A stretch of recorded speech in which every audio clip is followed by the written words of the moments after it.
Shalom, shalom, peuple de Dieu, que la grâce du Seigneur soit avec vous tous. Je suis très heureuse de vous retrouver pour une nouvelle vidéo. Et aujourd'hui, nous allons parler d'un sujet que je ne souhaite pas polémique, mais qui va encore susciter des commentaires, hein. Mais bon, c'est pas grave, parce que mon objectif, c'est que nous puissions poser les bases de notre foi et que nous puissions retourner à nos racines. Parce que j'ai l'impression que de nombreux chrétiens, de nombreux croyants ont oublié que Jésus était juif. Et plus important encore, ou du moins quelque chose d'aussi important, que ça mérite véritablement qu'on s'y attarde. De plus, l'Église s'est fourvoyée il y a longtemps lorsque l'Église a décidé de se couper de la racine de sa foi. Or, nous savons qu'une plante qui ne possède pas de racines ne peut pas vivre longtemps. Et les croyants, les chrétiens doivent comprendre que Israël est au centre de toutes les prophéties bibliques, que Israël est au centre du cœur de Dieu et que le devenir des nations ainsi que notre propre bonheur dépend de la restauration de ce peuple. Et c'est quelque chose sur laquelle il y a un grand silence parce que les pasteurs, les ministères prêchent très peu sur la place d'Israël aujourd'hui, sur l'importance d'Israël dans le plan du salut, dans le plan de Dieu. Et il en résulte une grande confusion. Voilà pourquoi, bien-aimés, les Juifs ne se convertiront jamais au christianisme d'aujourd'hui. Ils ne se convertiront jamais au christianisme moderne, tout simplement parce qu'ils connaissent Dieu. Ils connaissent ce Dieu qui a parlé à leur Père depuis des siècles et des siècles. Et donc, ce qui leur manque, c'est juste la révélation du Messie. Mais ne vous attendez pas à ce que les Juifs se convertissent au christianisme, à un christianisme païen, à un christianisme qui n'est que l'imitation grossière de leur culte, de tout ce qu'ils ont reçu en primauté, un christianisme qui méprise la Torah, l'obéissance à la Torah, et un christianisme qui, pendant des années, les a persécutés. Et l'apôtre Paul nous dira que c'est à eux qu'appartiennent les lois, les cultes, les ordonnances, les patriarches, les promesses, les prophètes, etc., etc. Il est tragique, bien aimé, de voir ce qui est devenu le christianisme moderne qui a voulu totalement se séparer des Juifs, qui a voulu totalement se couper de ses racines. Eh bien, le résultat, il est là. Hein. C'est une déliquescence horrible, c'est une parodie de la foi, mais ne vous y trompez pas, l'Église n'a pas remplacé Israël. Et c'est important de le dire et de remettre un petit peu les choses en place et de retracer un petit peu les pérégrinations de ce peuple à travers l'histoire et de comprendre que Dieu n'a pas encore fini avec son peuple, qu'il demeure fidèle, il lui demeure fidèle et que notre regard et notre discours doivent changer par rapport au peuple juif. Tout part d'un homme, Abraham, que l'Orient se dispute. Et Dieu va dire à Abraham, Abraham, quitte ta patrie, va dans le lieu que je t'indiquerai, et là, je te bénirai. Abraham va obéir à Dieu et il va être mis à l'épreuve. Mais Dieu va lui promettre une descendance, une nation, ainsi qu'une bénédiction céleste et terrestre. Abraham deviendra un symbole fort et un signe de bénédiction pour toutes les nations de la terre. Le plan du salut, bien-aimé, commence à ce moment-là, lorsque Dieu appelle Abraham comme étant le Père de toutes les nations, le Père de la foi, et qu'il lui annonce qu'il possédera une postérité aussi nombreuse que les étoiles du ciel et aussi nombreuses que le sable de la mer. Mais c'est avec Moïse que Dieu va réellement former le peuple d'Israël, la nation d'Israël. parce que il va épurer ce peuple dans le désert. Il va lui donner une loi, il va lui donner des promesses, il va lui donner un culte, il va lui donner un temple. Au départ, ce sera le tabernacle dans le désert, mais il va déjà former les bases, les fondations de ce que sera ce peuple qui est choisi de lui et avec qui il traite une alliance. On va voir comment ce peuple va être formé, éduqué dans le désert et comment, en dépit de ses infidélités, en dépit de son cou roide, Dieu l'éduque, Dieu le façonne, Dieu le forme, Dieu le discipline sévèrement, mais il demeure fidèle parce que c'est le peuple qu'il a choisi et avec qui il a fait une alliance. Alors Dieu va donner à son peuple des rois, des prophètes, des juges qui sont là pour maintenir cette alliance, qui sont là pour rappeler au peuple que c'est un peuple choisi, c'est un peuple qui doit sa survie, sa bénédiction à l'obéissance au commandement de Dieu. Et c'est quelque chose de très, très important. Tout au long de l'histoire, ce peuple va susciter la haine, une haine incompréhensible, une jalousie terrible. Le diable va soulever des nations, des peuples contre les Juifs, mais l'amour de Dieu, sa fidélité, son alliance demeure. Ce peuple n'a jamais pu être détruit malgré les programmes, malgré les génocides. Il ne peut en être ainsi. Il ne peut être détruit parce que c'est un peuple que Dieu a élu, que Dieu a choisi afin de se révéler aux nations du monde. Oui, le salut vient des Juifs. Et ça, c'est quelque chose que les chrétiens ont tendance à oublier. Jésus de Nazareth était juif. Jésus est né comme un juif. Il a vécu comme un juif. Il est mort comme un juif. Les premières communautés étaient juives. Le salut a d'abord été annoncé aux Juifs avant qu'il ne s'étende aux païens. Israël attendait un Messie à l'image de David, un Messie glorieux, un Messie puissant, un chef militaire qui les délivrerait de l'assujettissement de Rome. C'était ce Messie qu'Israël attendait, parce que tous les rois, les juges qui leur a été donné avant étaient des hommes politiques, étaient des hommes de guerre, étaient des hommes de combat. Et donc, c'est ce Messie-là qu'Israël attendait.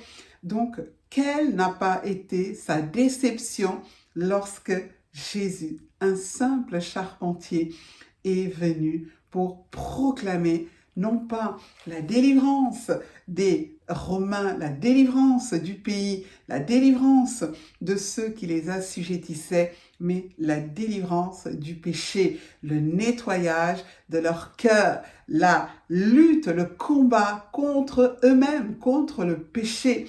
Et ça, c'était quelque chose qu'ils n'étaient pas préparés à entendre. Alors, la venue de Christ annonce l'ère de la grâce, le temps où Dieu va se tourner maintenant vers le salut des païens. Et dans l'Ancienne Alliance, malgré le fait que nous sommes sous la loi, entre guillemets, nous voyons déjà la grâce poindre en filigrane avec l'accueil de Ruth au sein de la communauté d'Israël, avec l'accueil de Rahab, la prostituée, au sein de la communauté d'Israël. Donc, c'était déjà l'image de la grâce qui allait être offerte aux païens. Lorsque les Juifs rejettent Yeshua, le Messie, il leur dit « Désormais, votre maison vous sera laissée déserte. Je m'en vais jusqu'à ce que vous disiez de nouveau « Béni soit celui qui vient au nom du Seigneur ». Mais c'est un temps où Dieu ne fait qu'ouvrir la porte pour que un grand nombre de païens puissent accéder au salut en Christ. Mais il n'en a pas fini avec Israël pour autant. Voilà pourquoi l'apôtre Paul dira dans Romains au chapitre 11, dès le verset 1, ceci. « Je dis donc, Dieu a-t-il rejeté son peuple? Loin de là, car moi aussi je suis israélite, de la postérité d'Abraham, de la tribu de Benjamin. Dieu n'a point rejeté son peuple qu'il a connu d'avance. » Verset 11. « Je dis donc, Est-ce pour tomber qu'ils ont bronché? Loin de là. Mais par leur chute, le salut est devenu accessible aux païens, afin qu'ils soient excités à la jalousie. Or, si leur chute a été la richesse du monde et leur amoindrissement la richesse des païens, combien plus en sera-t-il ainsi quand ils se convertiront tous? Donc ici, l'apôtre Paul est très clair.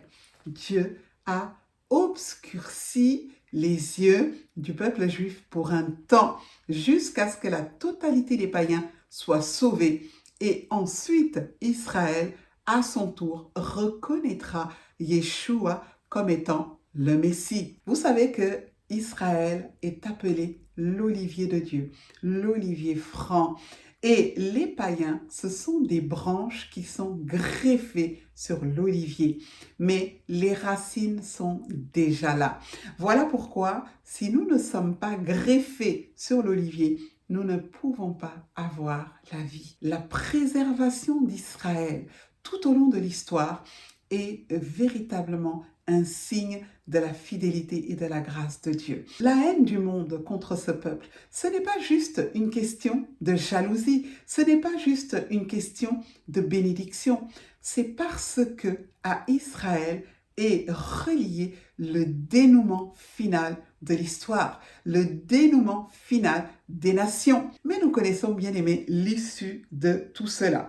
Et nous lisons dans Zacharie au chapitre 12, au verset 8, ceci: « En ce jour-là, l'Éternel protégera les habitants de Jérusalem. » Il parle de ce jour où toutes les nations, finalement, se ligueront contre Israël. Parce que, malheureusement, oui, le temps viendra où Rachel va encore pleurer ses enfants. Le temps viendra où Israël n'aura plus le soutien de ses alliés et toutes les nations se ligueront contre ce peuple. Mais voici ce que Dieu dit: « En ce jour-là, je m'efforcerai de détruire toutes les nations qui viendront contre Jérusalem.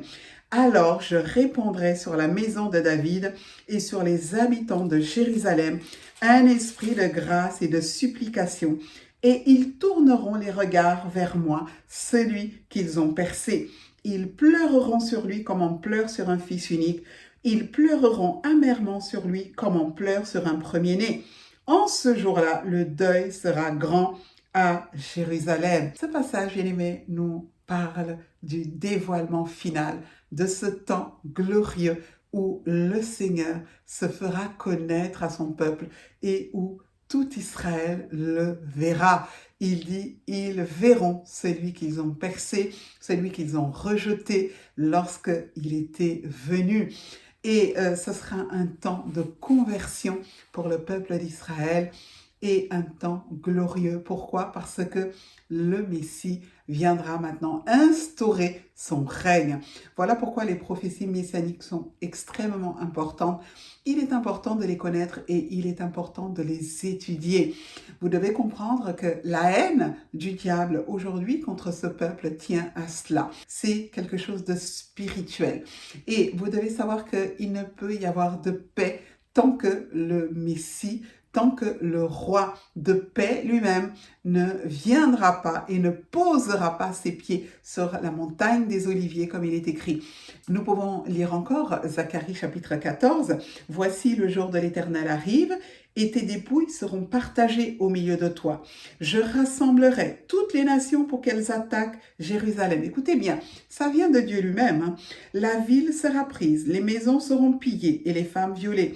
La moitié de la ville ira en captivité, mais le reste du peuple ne sera pas exterminé de la ville. L'Éternel apparaîtra et il combattra ces nations comme il combat au jour de la bataille. Ses pieds se poseront en ce jour sur la montagne des Oliviers qui est vis-à-vis de Jérusalem du côté de l'Orient. Et la montagne des Oliviers se fondra par le milieu à l'Orient et à l'Occident. Si vous lisez la suite, vous allez voir combien cette description du second retour de Christ est glorieuse et quelle sera merveilleuse cette délivrance que le peuple juif obtiendra de la part de son Seigneur. Bien aimer comprendre ces choses, c'est quelque chose de capital parce que c'est quelque chose qui devrait nous aider à prier davantage, à intercéder davantage, prier pour la paix de Jérusalem. Et connaître ces prophéties messianiques, c'est important afin que nous ne soyons pas bernés par les médias, par les courants, par les opinions, mais que nous comprenions la place qu'a le peuple juif dans l'histoire, dans le dénouement final des choses et dans le cœur de Dieu. Nous ne pouvons pas combattre contre Dieu, contre la volonté de Dieu, mais nous devons plutôt être des alliés de sa volonté. C'est quelque chose d'extrêmement important, bien-aimés. Et je ne peux que vous exhorter à comprendre l'histoire, à comprendre la pensée de Dieu et à vous aligner sur sa volonté. Parce que beaucoup de chrétiens sont extrêmement gênés lorsque ils entendent simplement le mot juif. Et ils ne veulent pas mettre vraiment un diagnostic sur ce qu'ils ressentent. Mais c'est important. C'est important d'aller à la source de notre foi, aux racines de notre foi. Vous vous souvenez de la parabole que Jésus a donnée sur le fils prodigue? Israël est notre frère aîné. Alors nous avons ce devoir, cette responsabilité, cette obligation de prier afin de coopérer avec le Seigneur, mais surtout de comprendre les temps et les saisons prophétiques dans lesquelles nous sommes et pourquoi ce peuple suscite une telle haine, une telle controverse. C'est notre devoir de nous tenir à la brèche parce que de la paix de Jérusalem dépend également notre paix, notre joie, notre bonheur et de sa restauration dépend également la nôtre. Que le Seigneur vous bénisse et que la paix soit sur Yerushalayim et sur l'Israël de Dieu. Je vous dis à bientôt. Shalom!